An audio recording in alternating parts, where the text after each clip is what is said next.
And hello, and welcome to another video from Planet Papa. And as the video name suggests, this is going to be on CM Punk.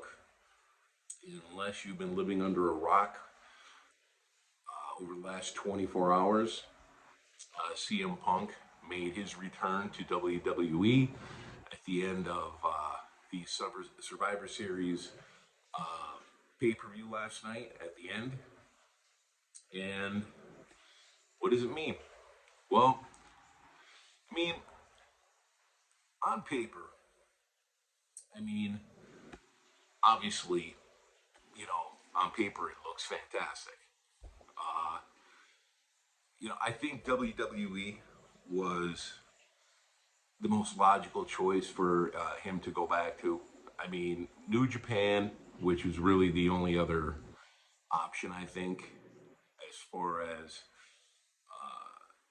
a promotion that would be of interest to him. But I just don't see him wanting to, make the overseas trip with that type of commitment, consistently. And TNA and NWA. Sorry, guys, that wasn't happening. I mean, on paper, of course, it's a great signing. The fans, most of the fans wanted, a lot of fans wanted. I mean, say what you want about Punk. He's older now, and a lot of people, some of his critics saying, maybe he lost a step, but the guy is one of the most over wrestlers on the planet. Talented on the mic, and he's got a huge fan base. So, and it leaves open a lot of potential dream matches, with Seth Rollins, which we'll get to that in a minute, Roman Reigns, Cody Rhodes, LA Knight, amongst others. But it doesn't come without its, cautions, if you will. CM Punk, like when he first left WWE, because a lot of fans, are down on WWE. He got the benefit of the doubt that what went down, wasn't his fault, and it was all WWE, and it was poor management, and he got a pass because of that. The one thing I said when he first went to AEW, because a lot of the AEW fans were all excited, and FWWE, and Punk is gonna, like dominate AEW, and it's gonna be great. And the one thing I said was, guys, let's caution a little bit here. We're still in the honeymoon stages, and let's see about a year and a half down the road when maybe he doesn't feel like he's being used properly, or he has an issue with somebody backstage. Let's wait and see. And sure enough, that's what happened. Now, am I going to sit here and say that what went down in AEW was all his fault? I honestly don't think so. It takes two to tango. And he had issues with Adam Page and the Young Bucks and Kenny Omega, most notably Kenny Omega and Young Bucks, with the altercation at the end of the pay-per-view a while back. And am I going to sit here and say Punk is totally blamed for that? No, because he wasn't. Kenny Omega and the Young Bucks went into his locker room after the press conference, which of course he ripped on them, but the seeds were planted with them in the Elite long before, and Adam Page long before. I don't like. I think they were just as much as blamed to him, but then the issue with Jack Perry, then there was that, and I think Punk had his detractors in AEW. Now, like I said, I don't think he was totally blamed for that.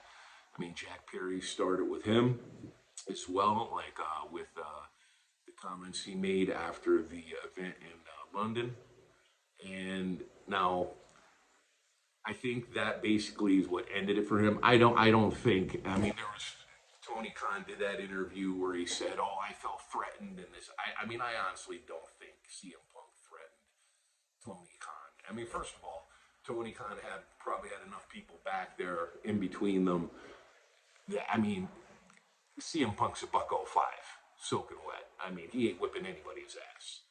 And I honestly don't think he threatened Tony Khan or anything like that. Now, from what we heard, there was issues when the incident was going down, that a monitor fell or something and almost hit Tony Khan. But for him to say I felt threatened for my safety, like I said, I don't think CM Punk threatened him in that sense. I mean, he'd be pretty stupid if he did. But I think there was a lot of blame to go around with both incidents, but unfortunately, when you have talent in high-ranking EVP positions that don't like you to begin with, you are going to lose that battle every time. But I mean, Punk doesn't help himself though with his attitude and how he carries himself sometimes. Rubs a lot of people the wrong way. But so, I mean, if there's anything that WWE you can say about them, when it comes to letting bygones be bygones and, hey, let's, put the past aside and do what's best for business, for the fans, they're willing to do it. But with that being said, CM Punk has to go out of his way to show, hey, look, I'm not here to cause any ripples in the water, because this is his last chance. I mean, this 3 strikes and you're out. Because if something goes down here, this time around, he's not going to have anywhere to go. Because he's not going to be able to go back to AEW. WWE won't touch him again. I mean, he'll be doing Dark Side of the Ring documentaries for TV. So he's going to have to carry himself and show, that, hey, I just want to, do what I love to do and put on a good show and let's make some money. Because, I mean, when it comes down to it, he is one of the top wrestlers in the world. I mean, you can't deny it. Now, there's already stories going around, makings around the Seth Rollins. There was video, and I have some of the clips that I'll throw in here that were on TikTok. There was an incident, that Seth Rollins was not happy, and depending on, what you read, that there was something backstage that he had to be led away from Punk. Personally, I think it's all a work. I mean, if you watch the one video that I'm going to show here, I mean, they're saying that he didn't know and everything was a surprise, and I don't believe that for a second. Because if you watch right before the music hits, the one camera angle that a fan caught, they all walk to that metal divider that split the 2 rings, and they're looking down the aisle before his music even hit. And one other thing, in this clip, for those of you that think that they didn't know what was going on, if you watch Sami Zayn, just before Punk's music hits, you see him go like this to the back, meaning to, get the show on the road. And one other thing, as I was watching the video just now, as I was adding it in, is it me, or does it even also look like, if you'll notice, you'll see Sammy come up to the middle area first, and Seth Rollins is going to come behind him. And when Sammy goes like this, and then you see, it almost looks like Seth Rollins goes like he's motioning something like come on. Gives a quick motion of come on down to the ring. Let me know what you think.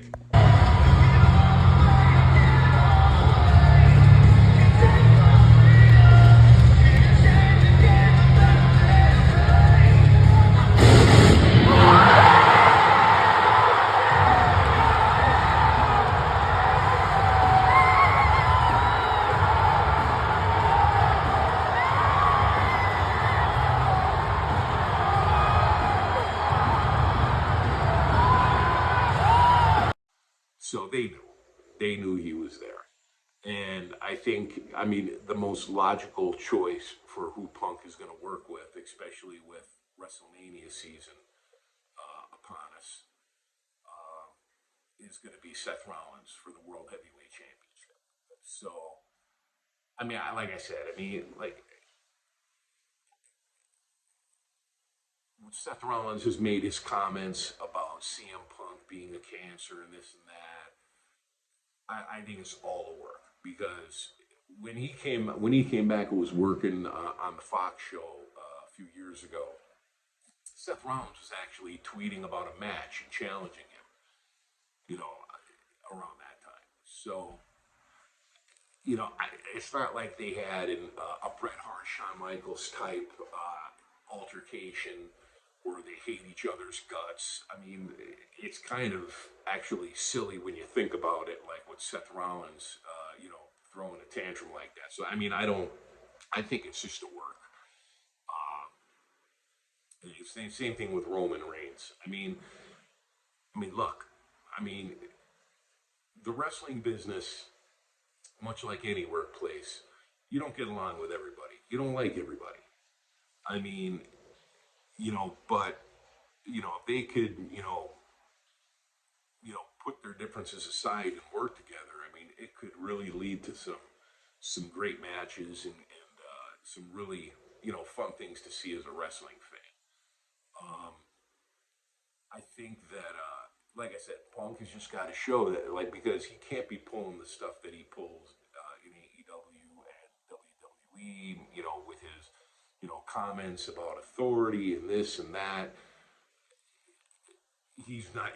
I mean, he doesn't have a leg to stand on. Like I said, I'm not saying he was totally wrong to say some of the things that he did in both, his first go around with WWE and then with AEW. But you got to walk a thin line now, and if he could do that, I mean, Triple H, I think, has shown enough that he's willing, to like let things go and like let's move forward.